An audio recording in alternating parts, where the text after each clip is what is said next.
Assalamualaikum.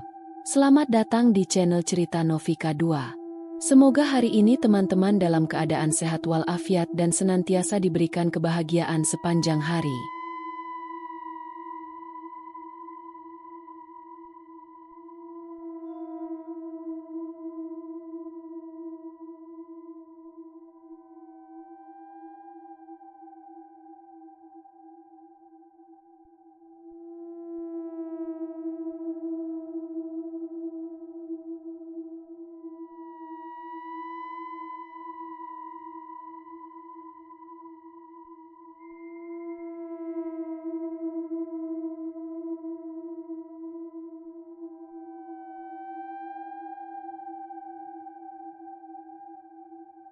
Kolam pancing Banyumili biasanya tak pernah sepi. Apalagi saat akhir pekan atau malam Jumat, ketika para penggemar mancing dari berbagai penjuru desa dan kota kecil sekitar Pemalang datang dengan membawa kursi lipat, termos kopi, dan harapan akan hasil pancingan yang melimpah. Namun malam Jumat ini berbeda. Sejak matahari tenggelam, langit murung menggantung berat. Awan pekat merayap perlahan, dan tak lama kemudian gerimis turun. Tidak deras. Hanya cukup untuk membuat kolam pancing yang biasanya riuh jadi sunyi. Tak ada derai tawa, tak ada suara kail mencebur air, bahkan jangkrik pun enggan bersuara. Mas Hendro duduk di dalam saung yang berdiri setengah di atas air. Saung itu jadi pos utama penjagaan dan tempat pemesanan kopi, umpan, dan tiket mancing. Ia mengenakan jaket hitam, topi lusuh, dan menghisap rokoknya perlahan. Sementara termos air panas mengepul pelan di sampingnya. Radio tua di atas meja berderak pelan, mengeluarkan siaran lagu dangdut lawas, tapi suaranya seperti tertahan, seperti disedot oleh keheningan kolam pancing. Sepi banget malam ini, gumam Mas Hendro sambil menenggak kopinya sendiri. Biasanya ada belasan orang duduk berjajar di tepi kolam pancing, tapi malam ini hanya 2 orang yang terlihat. Mereka duduk berjauhan. Satu di sisi timur dekat rumpun ilalang, satunya lagi agak ke barat, di bawah pohon waru besar. Tak satu pun dari mereka berbicara. Bahkan sejak datang 1 jam lalu, mereka belum memesan apapun. Mas Hendro mencoba menyapa saat pemancing pertama datang. Seorang lelaki berbadan besar memakai jas hujan lusuh warna gelap. Wajahnya tersembunyi di balik topi caping lebar, dan ketika Mas Hendro bertanya, "Mau umpan, Mas?" Dia hanya mengangguk tanpa suara. Pemancing kedua datang belakangan, dan juga sama anehnya. Diam, tidak menoleh saat Mas Hendro menyapa. Duduk di kursi lipat dan langsung menancapkan joran ke tanah. Keduanya seolah bukan manusia biasa. Tapi Mas Hendro menepis perasaan itu. Mungkin pendatang baru. Atau memang pemancing pendiam, pikirnya. Namun perasaan tak enak mulai muncul ketika jam menunjukkan pukul 10 malam, dan gerimis belum juga reda. Udara mulai lebih dingin dari biasanya, seperti ada yang meniupkan hawa dari dasar air. Kolam pancing yang biasanya memantulkan cahaya bintang kini gelap, hanya terlihat siluet air bergoyang pelan. Mas Hendro berdiri, melirik ke arah pemancing yang duduk di sisi timur. Kosong. Ia mengerutkan kening. Loh, perasaan tadi masih di situ. Ia melangkah keluar saung, mengangkat senter kecil dari saku jaketnya dan menyorot ke arah tempat pemancing pertama tadi duduk. Yang terlihat hanya bangku plastik kosong dan joran tertancap. Namun lebih aneh lagi, tali pancingnya masih tegang, seperti ada ikan yang menggigit. Tapi tidak ada orang di sana. "Halo, Mas?" teriak Hendro. Tak ada jawaban. Hendro melangkah hati-hati. Suara sepatunya menyentuh tanah yang basah menghasilkan bunyi lembek. Sampai di tempat itu, ia memeriksa sekitar. Tidak ada jejak kaki yang menuju atau meninggalkan titik itu. Padahal tanah masih basah. Mustahil orang jalan dan tidak meninggalkan bekas. Ia menarik tali pancing itu dengan pelan. Ujungnya berat, seolah ada sesuatu di dalam air. Tapi ketika ia menarik seluruhnya, yang keluar hanyalah kail kosong, dan seutas rambut panjang hitam yang melilit tali kailnya. Mas Hendro melepaskan kail itu dengan kaget, menjatuhkannya ke tanah. "Nggak beres ini," gumamnya.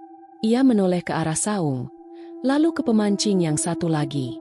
Masih duduk, diam, Tapi kali ini kepalanya sedikit menoleh ke arah Mas Hendro. Meski samar karena jarak dan gelap, Mas Hendro bisa merasakan tatapan kosong itu menembus malam. Ia memutuskan kembali ke saung. Hujan mulai sedikit mereda menjelang pukul 11 malam. Tapi hawa dingin justru semakin menusuk. Mas Hendro kolam pancingkus tubuhnya lebih rapat. Memanaskan kembali air termos dan menyeduh kopi kedua. Radio tua tiba-tiba berderak pelan. Suara musik mendadak hilang. Digantikan oleh desisan, seperti suara nafas yang berat. Krek, krak, sesahaha. Mas Hendro menoleh tajam ke arah radio. Walah, rusak meneh tuh.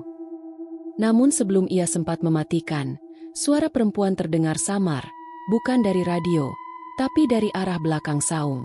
Hendro. Ia menoleh. Tidak ada siapa-siapa. Ia menelan ludah, lalu cepat-cepat mematikan radio. Suasana jadi terlalu sunyi. Dalam diam, ia memutar kembali ingatannya. Pemancing pertama hilang. Pemancing kedua tidak bersuara. Suara misterius memanggil namanya. Dan rambut dikail. Ia mulai menyesal tidak menolak berjaga malam Jumat. Biasanya ia memang membiarkan penjaga lain. Tapi malam itu, dua rekannya izin tidak masuk. Ia memandangi kolam pancing yang kini kembali berkabut. Tiba-tiba, suara kecipak terdengar dari tengah kolam pancing. Mas Hendro berdiri, memicingkan mata. Di kejauhan, sosok samar seperti manusia muncul di tengah air. Berdiri, diam, tidak bergerak. Air hanya mencapai setengah tubuhnya. Tapi tidak mungkin, karena di titik itu, kolam pancingnya sangat dalam. Mas Hendro mengangkat senter. Namun sebelum cahaya sempat menyentuh sosok itu, bayangan tersebut menghilang seketika, seolah menyatu kembali dengan air. Detik berikutnya, suara langkah kaki terdengar dari belakang saung. Perlahan, berat, menghentak kayu basah. Mas Hendro diam, tidak berani menoleh. Namun langkah itu semakin dekat, sampai akhirnya berhenti tepat di belakangnya. Hendro. Suara itu lagi, lebih dekat, lebih jelas, lebih dingin. Mas Hendro menoleh pelan. Kosong, tidak ada siapa-siapa. Namun di lantai saung, ada jejak kaki basah. Tapi anehnya, jejak itu berwarna gelap, seperti lumpur atau darah. Ia memundurkan tubuh, lalu menoleh ke arah pemancing kedua. Kursinya kosong, sama seperti yang pertama. Mas Hendro panik. Ia melangkah keluar, berlari ke arah parkiran sepeda motornya. Tapi jalannya tertutup kabut tebal. Kolam pancing yang biasanya mudah ditelusuri kini berubah seperti labirin gelap dan lembab. Ia tersesat di jalur setapak sendiri. Dan dari dalam kabut, terdengar tawa pelan. Tawa perempuan. Langit masih mendung. Gerimis sudah berhenti. Tapi kolam pancing tetap diselimuti kabut tipis yang menggantung rendah. Seperti tirai putih menyembunyikan sesuatu yang tak ingin dilihat. Mas Hendro berdiri gemetar di pinggir saung. Napasnya memburu. Dadanya sesak karena cemas. Pandangannya terus menelusuri permukaan air yang gelap dan nyaris tak beriak. Namun, suara itu terdengar lagi. Hendro. Pelan, lembut, tapi berasal dari tengah kolam pancing. Suara itu seperti dipanggil dari dalam air, bukan dari permukaannya. Mas Hendro melangkah perlahan ke ujung dermaga kayu yang menjorok ke air. Senter kecilnya bergetar di tangan. Sinarnya tak mampu menembus tebalnya kabut malam. Tapi ia tetap menyorotkan cahaya ke tengah kolam pancing. Tak ada apa-apa, hanya genangan air yang sunyi.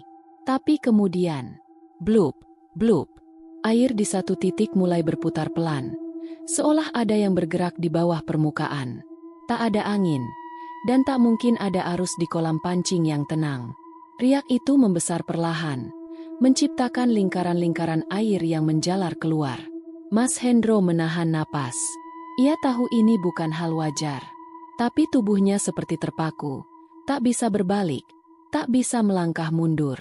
Tiba-tiba dari pusaran kecil itu, muncul suara seperti desisan napas berat. SSSHH. Hendro. Mas Hendro langsung mundur satu langkah, nyaris tersandung papan dermaga. Dalam hatinya, ia mulai membaca doa-doa pendek yang diingatnya sejak kecil. Tapi suara itu makin dekat, seperti mengelilingi dirinya. Ia berlari kembali ke saung. Tapi saat sampai, ia terdiam seketika. Meja saung berantakan. Umpan-umpan cacing dan pelet yang tadi ditaruh rapi di kotak lenyap. Termos air yang masih mengepul tadi tergeletak miring. Isinya tumpah ke lantai kayu. Gelas kopi yang masih setengah penuh kini jatuh dan pecah. Tak ada angin. Tak ada orang lain. Tapi semua berantakan seperti habis diterjang sesuatu. Dengan cepat Mas Hendro mengais sakunya, mengeluarkan ponsel. Tapi seperti dugaannya, layar hanya menampilkan tanda, tidak ada layanan. Baterai masih 80%. Tapi jam digital di ponsel berhenti di angka pukul 23.33. Tak bergerak. Ia hendak keluar dari saung. Tapi, tawa pelan terdengar dari belakang. Tawa perempuan. Tipis. Licik. Seolah mengejeknya. Mas Hendro membalikan badan dengan cepat. Menyorotkan senter ke dalam saung. Kosong. Namun ia bisa mencium aroma yang sangat familiar tapi tak seharusnya ada di sana malam-malam begini. Bau melati. Wangi bunga itu menyengat. Bercampur dengan bau anyir seperti daging basi yang lama terendam air. Tiba-tiba, pintu saung kayu berderit sendiri. Pintu itu sebelumnya tertutup rapat. Sekarang terbuka perlahan, menampakkan kegelapan di dalam ruangan kecil yang biasa digunakan menyimpan alat-alat pancing. Mas Hendro melangkah mundur. Jantungnya berdetak lebih kencang dari sebelumnya. "Endak mungkin," bisiknya. "Angin apa?" Namun sebelum ia sempat menyelesaikan kalimat itu, senter di tangannya padam sendiri. Gelap. Ia panik, memencet tombol senter berulang-ulang. Tak menyala. Dalam gelap itu, ia hanya bisa mendengar langkah pelan mendekat dari belakangnya. Kayu saung berderak pelan tiap kali diinjak. Langkah itu berhenti tepat di belakang lehernya. Nafas berat kembali terdengar. "Hendro, ngopo kowe nang kene?" Tiba-tiba sesuatu menyentuh pundaknya. Dingin. Bah. Mas Hendro meloncat ke depan dan senter di tangannya menyala kembali. Ia menyorot ke belakang. Tak ada siapa-siapa. Tapi bekas sentuhan tadi masih terasa. Seperti tangan yang baru saja keluar dari air. Ia bergegas ke sudut saung, mengambil tas kecilnya dan kunci motor.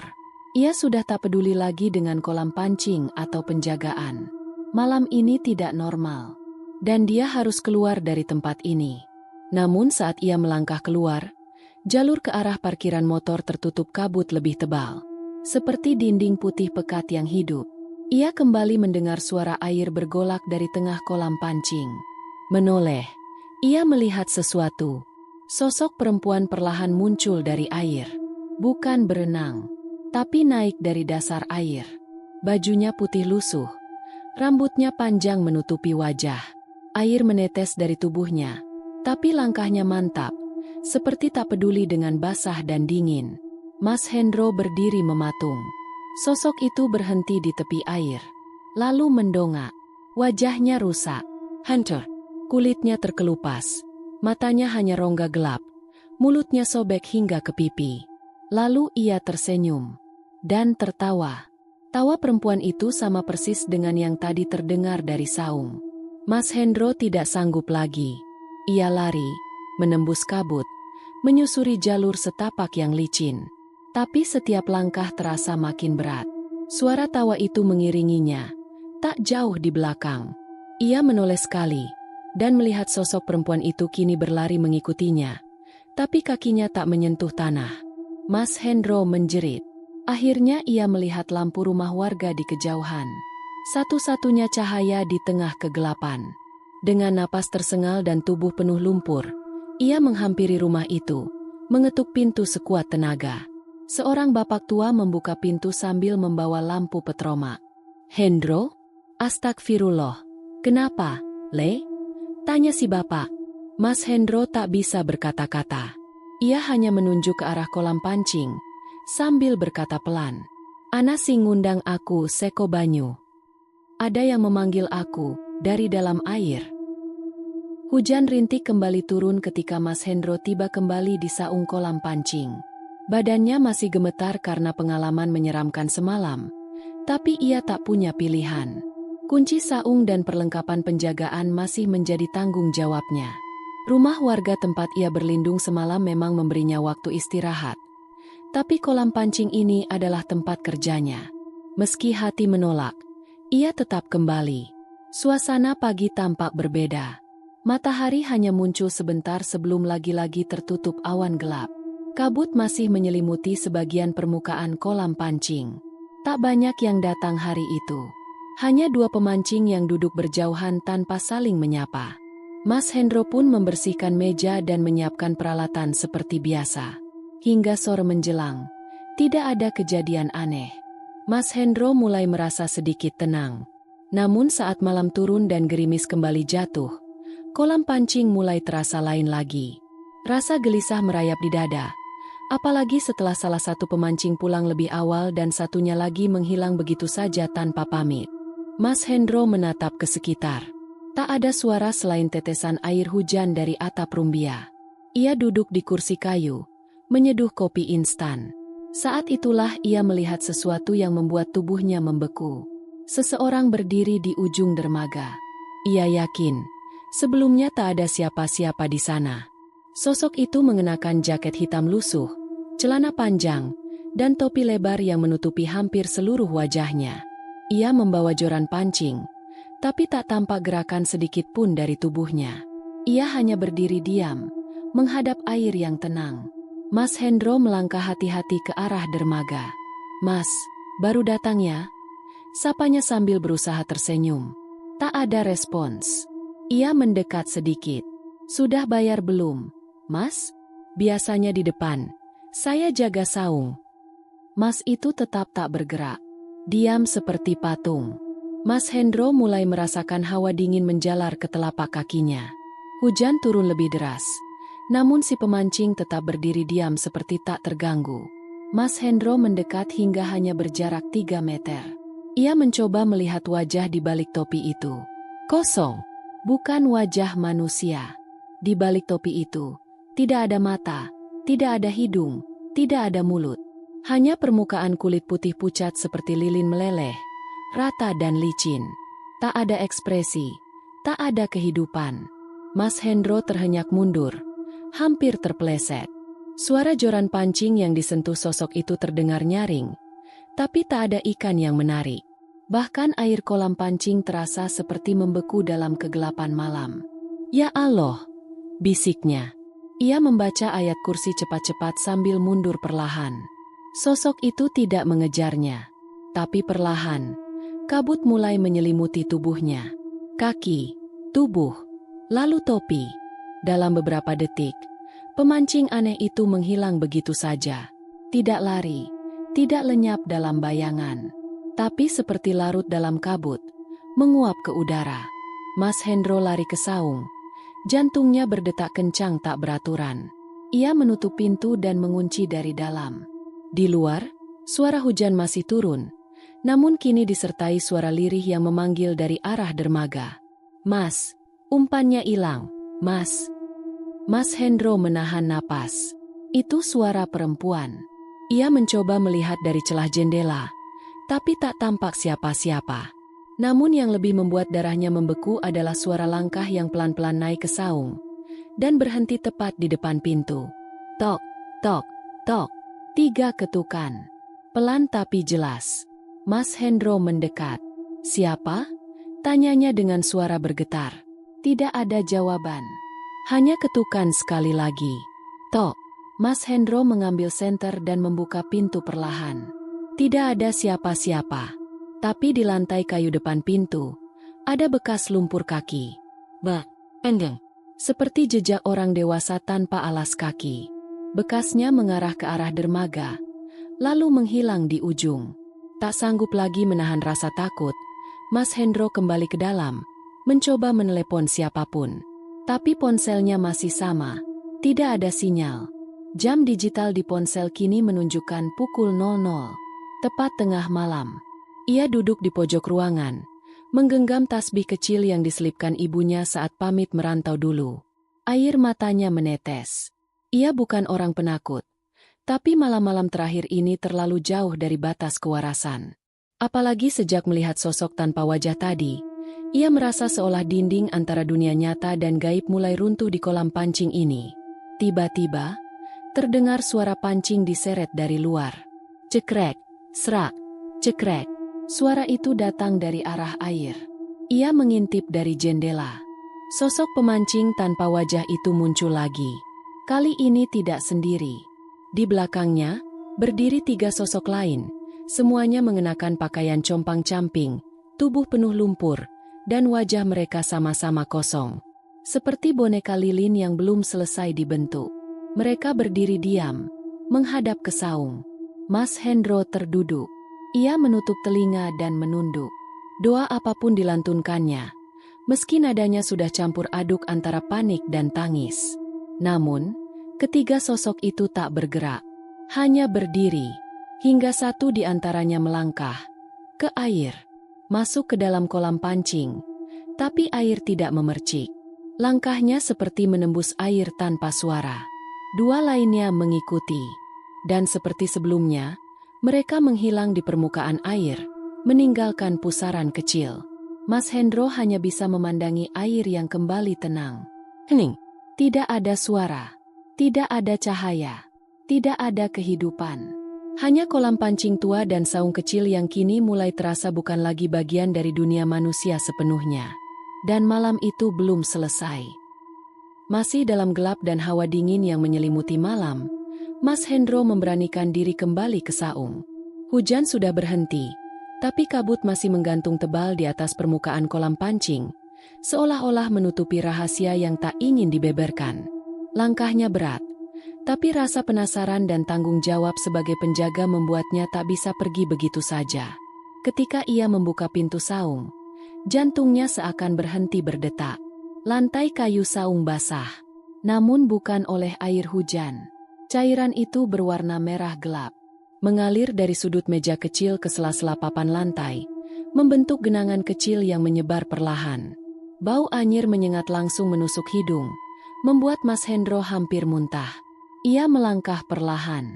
Di bawah bangku tempat ia biasa duduk, tertancap sebuah paku tua yang karatan, menancap miring, seolah-olah baru saja dipukul paksa dari bawah lantai. Sehelai rambut panjang terbelit di ujung paku itu. Mas Hendro menahan napas. Tubuhnya mulai gemetar. Kapan ada paku di situ? Gumamnya dalam hati. Ia mengingat-ingat. Kemarin, tadi pagi, bahkan sore, ia duduk di bangku itu tanpa merasa ada yang aneh. Tapi kini, di tempat yang sama, paku berkarat dan genangan darah muncul begitu saja. Dengan tangan bergetar, ia menyeka cairan merah itu dengan lep. Tapi cairan itu tak hilang. Justru semakin ia usap, semakin menyebar seperti tinta di atas kain. Seolah-olah saung ini sedang berdarah dari dalam. Ia menjauh, menoleh ke atas meja. Cangkir kopinya masih ada di sana, tapi warnanya sudah berubah. Kopi yang tadinya hitam hangat kini berubah menjadi merah kehitaman, kental seperti darah yang membeku. Dari cangkir itu keluar bau amis yang lebih menyengat, seperti daging busuk dicampur besi karatan. Ia menahan mual, lalu segera menjatuhkan cangkir ke lantai. Praaang, cangkir pecah, isinya menyebar di lantai dan bercampur dengan cairan merah sebelumnya. Suasana sunyi senyap, namun tiba-tiba, kletek, kletek, kletek. Sebuah radio kecil di pojok saung menyala sendiri. Padahal Mas Hendro ingat betul, radio itu sudah rusak sejak seminggu lalu. Antenanya patah, dan saklarnya longgar. Tapi malam itu, benda mati itu hidup kembali. Volume naik pelan-pelan, mengeluarkan suara gemerisik. Lalu, mengalunlah suara lagu Jawa kuno. Pelan, menyeramkan, seperti tembang pengantar tidur dari masa silam. Suara sinden terdengar lirih, lamat-lamat, seolah direkam dari dunia lain. Nadanya minor, merintih, diselingi suara gamelan yang tidak sinkron, membuat bulu kuduk berdiri. Lingsir wengi, sliramu tumeking sirno. Mas Hendro menutup telinga. Lagu itu bukan sekadar lagu. Ia tumbuh besar di desa, Dan tahu tembang itu dulu sering digunakan untuk memanggil roh atau mengiringi ritual lama. "Matilah aku," bisiknya lirih. Pintu saung berderit pelan. Tertiup angin entah dari mana. Lalu terdengar suara seretan di atap. Seperti kuku atau sesuatu yang tajam, menggaruk rumbia dan kayu. Suaranya berputar-putar, semakin dekat ke tengah, lalu diam. Tiba-tiba, salah satu jendela terbuka sendiri, menghantam dinding dengan keras. Brak! Mas Hendro terpental mundur. Tubuhnya menabrak meja kecil. Di luar jendela, kabut tersibak sedikit. Ia melihat seseorang berdiri di dermaga. Sosok itu mengenakan kebaya putih panjang. Rambutnya menutupi wajah, dan tubuhnya basah kuyup seperti baru keluar dari dalam kolam pancing. Sosok itu melambai pelan. Tidak cepat, tidak seperti menyapa, tapi lebih seperti mengajak Mas Hendro untuk keluar dari saung, untuk mendekat. Mas Hendro menggigit lidahnya agar tidak pingsan. Napasnya mulai tak teratur. Ia tahu, jika ia keluar sekarang, mungkin tidak akan kembali. Tiba-tiba, radio berhenti. Sunyi lagi. Namun keheningan itu pecah oleh tangisan anak kecil. Pelan. Di pojok ruangan, Mas Hendro menoleh. Ada bayangan kecil di ujung ruangan, meringkuk di bawah bangku. Sosok itu menyembunyikan wajahnya di lutut. Menangis, sesenggukan. Suaranya parau dan menggema. Dengan gemetar, Mas Hendro mendekat. "Dek, kamu siapa?" Tangisan berhenti. Perlahan, sosok kecil itu mengangkat kepalanya. Bukan anak kecil. Wajahnya renta, keriput, dan matanya bolong hitam. Ia membuka mulut lebar-lebar, mengeluarkan suara erangan seperti binatang sekarat. Darah keluar dari sudut bibirnya. Mas Hendro menjerit. Tubuhnya langsung lari keluar dari saung. Kali ini ia benar-benar tak peduli. Terpleset pun tak apa, asal ia bisa lari dari tempat ini. Namun saat ia keluar, tanah sekitar kolam pancing berubah. Tanahnya seperti basah oleh darah. Jejak kakinya meninggalkan tapak merah. Pohon-pohon bambu di kejauhan bergoyang sendiri, meski tidak ada angin. Dan dari balik kabut kolam pancing, sosok-sosok tanpa wajah mulai bermunculan lagi. Berdiri diam, melingkari kolam pancing.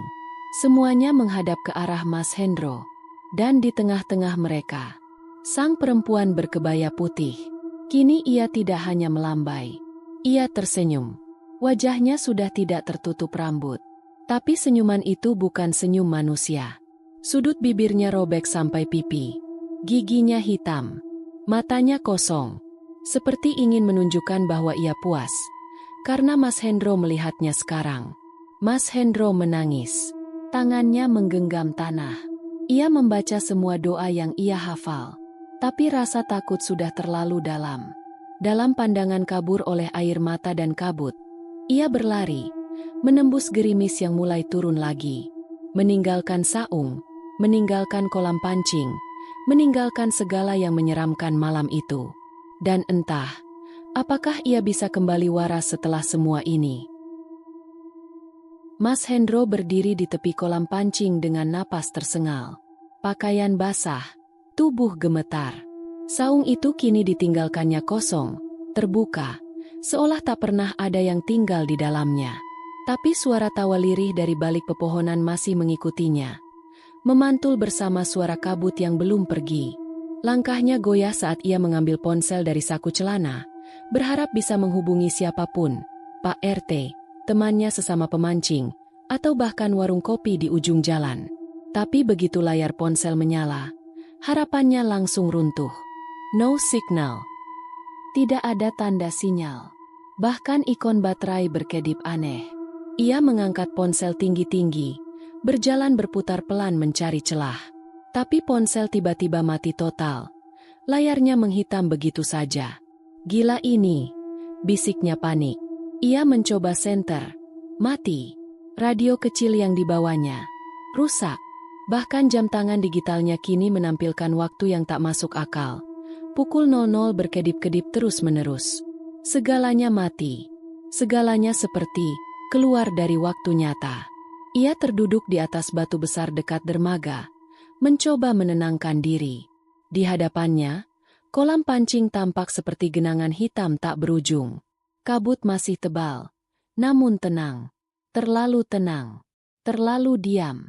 Sampai tiba-tiba, muncul sesuatu dari tengah kolam pancing. Awalnya seperti bayangan kecil, lalu membesar. Sebuah kepala manusia, mengambang. Rambut panjang hitam menutupi sebagian wajahnya, tapi jelas itu kepala. Wajahnya pucat keabu-abuan, dengan mata terbuka lebar menatap kosong ke langit.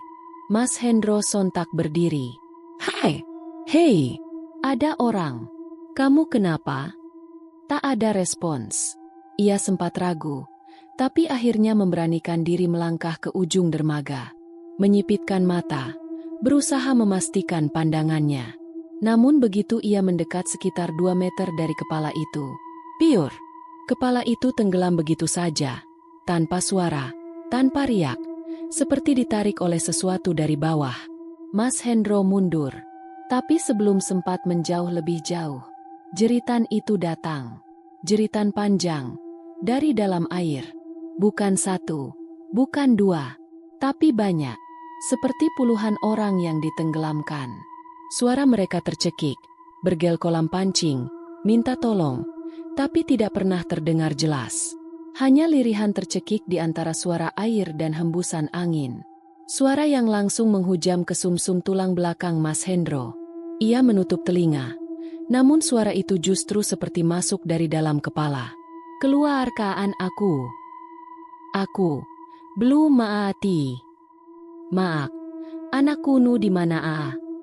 Tangis, rintih, makian, semua tumpah dari arah kolam pancing. Mas Hendro mundur sampai tergelincir duduk di tanah. Matanya menangis sendiri, bukan karena sedih, tapi karena ketakutan yang sudah melampaui batas. Dan saat itu juga, dari sudut matanya, ia melihat sesuatu yang bergerak cepat, tali pancing. Tali itu milik pemancing yang duduk di ujung timur kolam pancing, yang kini tak ada lagi orangnya. Tongkat pancing itu berdiri sendiri, melengkung seperti menarik sesuatu dari bawah. Mas Hendro terpaku. Tali itu bergerak sendiri, menggulung, mengencang, lalu tiba-tiba, menghentak. Ia menoleh ke sekeliling. Tak ada siapa-siapa. Namun naluri mengatakan, "Jangan dekati." Tapi rasa penasaran berkata lain. Dengan hati-hati, ia mendekati tongkat pancing yang terus bergerak seperti menjerat sesuatu yang berat. Ia meraih gagangnya dan menarik pelan-pelan. Ujung kail muncul perlahan dari permukaan air. Tapi, yang muncul bukan ikan, bukan ranting, bukan plastik, tapi gumpalan rambut hitam panjang. Banyak sekali, kusut, basah, menggulung seperti benang wol. Tapi makin ditarik, makin berat.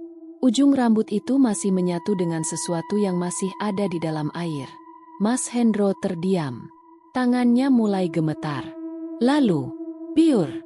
Dari air, muncul tangan pucat mencengkeram ujung dermaga. Menyusul kepala, wajah yang sama dengan yang tadi mengambang, kini memanjat ke darat dengan tatapan mengunci Mas Hendro. Matanya bolong, giginya patah-patah. Suaranya lirih. "Kau yang menjaga tempat ini. Kau harus ganti." Mas Hendro menjerit dan lari terpincang-pincang. Tak peduli hujan gerimis turun lagi. Tak peduli kakinya tergores bebatuan. Satu tujuannya, keluar dari tempat terkutuk ini. Namun dari belakang, jeritan dari dalam air terus menyusulnya.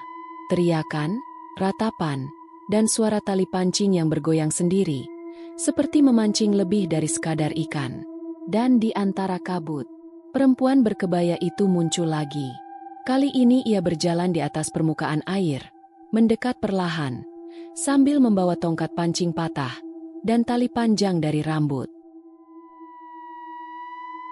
Langkah Mas Hendro terantuk batu, membuat tubuhnya terhuyung dan hampir jatuh. Gerimis malam belum berhenti, tapi keringat dingin justru lebih deras menetes di pelipisnya. Pandangannya buram, antara air hujan, kabut, dan rasa takut yang menyesakan. Kolam pancing Banyumili, yang selama ini menjadi tempat mencari nafkah dan ketenangan, kini telah berubah menjadi kubangan neraka. Astagfirullah, astagfirullah, desisnya berulang, seperti mantera pelindung satu-satunya. Namun kabut itu, yang dari tadi hanya menggantung diam, sekarang bergerak, menyelimuti seluruh area dengan ketebalan aneh. Mas Hendro bahkan tak bisa lagi melihat saung, dermaga, atau pohon randu besar di sisi timur kolam pancing. Semuanya lenyap. Langkahnya makin cepat. Ia tahu jalan setapak kecil menuju pemukiman warga di barat. Tapi sekarang, jalur itu pun tampak tak pasti. Seolah kabut mengubah arah dan bentuknya. Hendro! Suara itu menggema dari balik kabut. Bukan suara manusia biasa. Serak, pendek, bergaung. Dan bukan hanya satu suara. Banyak. Seperti ada puluhan orang yang memanggilnya dari segala arah. Ia menoleh panik. Kabut menebal. Suara langkah di belakangnya terdengar jelas. Seperti seseorang atau sesuatu yang mengejar. Lalu, DG. Tiba-tiba, dari balik kabut, sesosok tubuh perempuan berkebaya putih muncul. Rambutnya basah menempel di wajah. Tangan kurus terentang ke depan. Mas Hendro berbalik dan lari sekencang-kencangnya. Nafasnya memburu. Lututnya nyaris lemas. Ia tak tahu kemana harus pergi. Jalan tanah berubah menjadi lumpur licin. Pepohonan yang tadi dihafalnya kini terasa asing. Seolah kolam pancing ini bukan lagi tempat yang ia kenal. Langkah cepat. Di belakang. Dekat. Terus mengikuti. Setiap kali ia menengok ke belakang, sosok perempuan itu hanya berjarak beberapa meter. Tapi kakinya tidak menyentuh tanah.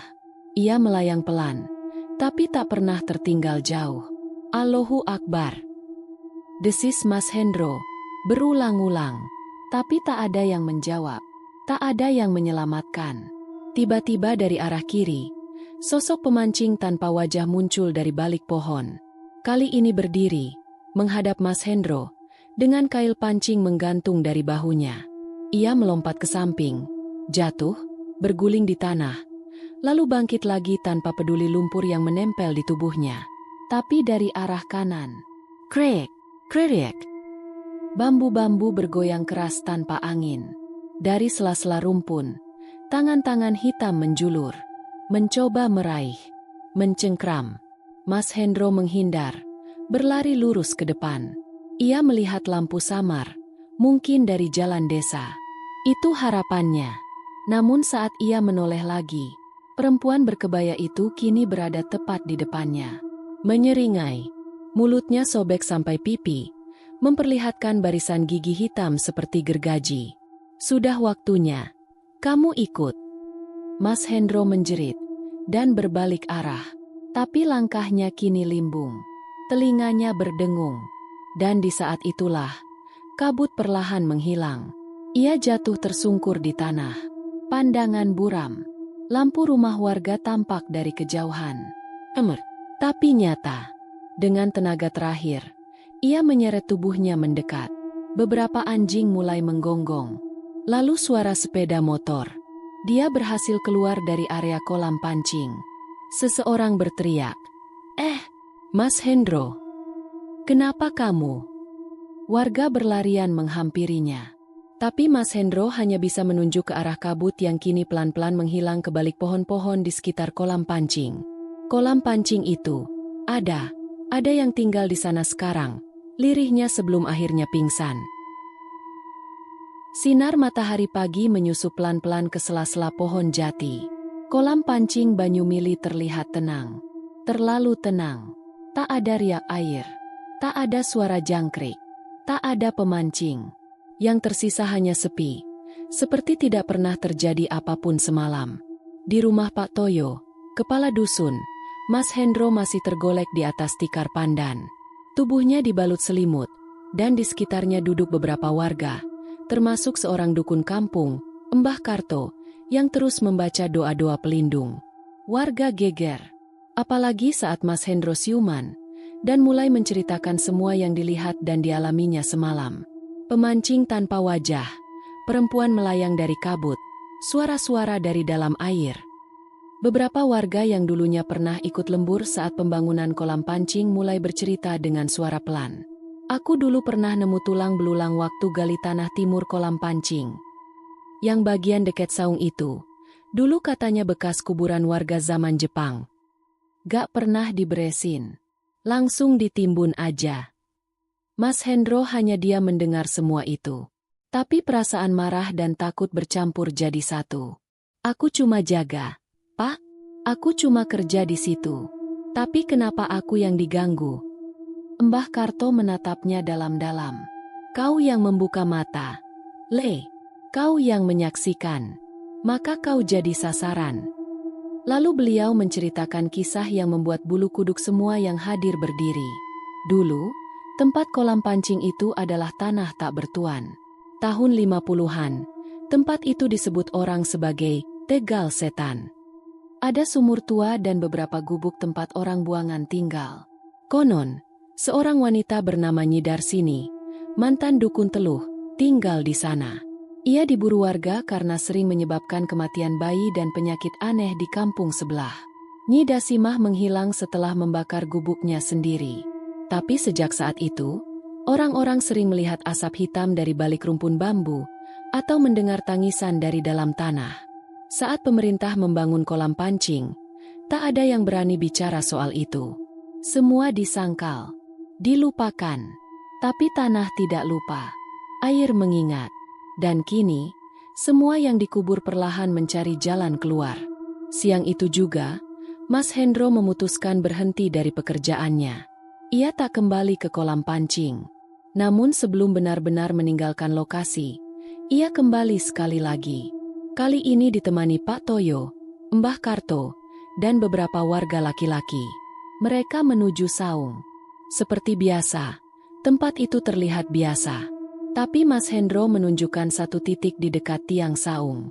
Semalam, di sini aku lihat darah keluar dari lantai. Warga mulai menggali pelan-pelan. Sekitar 60 cm dari permukaan, cangkul mereka menyentuh sesuatu keras. Sebuah peti kayu tua. Setelah dibuka, di dalamnya ada tengkorak, rambut, kain kafan, dan seikat boneka jerami berlumur darah kering. Semua yang hadir menunduk. Mbah Karto menatap langit, lalu berkata, "Sudah waktunya kita selesaikan ini. Mereka butuh tenang. Bukan kolam pancing, tapi pemakaman yang layak." Petang itu, ritual pembersihan dilakukan. Peti dikuburkan di pemakaman desa, dan air dari kolam pancing disiramkan ke atas liang lahat sebagai simbol pengembalian jiwa ke asal. Beberapa minggu kemudian, kolam pancing tetap dibuka. Tapi tidak seramai dulu. Saung ditutup, dan diganti dengan pos jaga baru di sisi selatan. Mas Hendro pindah ke kota, bekerja di tempat lain. Tapi setiap malam Jumat, ia selalu terbangun pukul 3 pagi. Bukan karena mimpi buruk, tapi karena ada suara yang terus berbisik dari dalam telinganya. Masih ada yang belum pulang.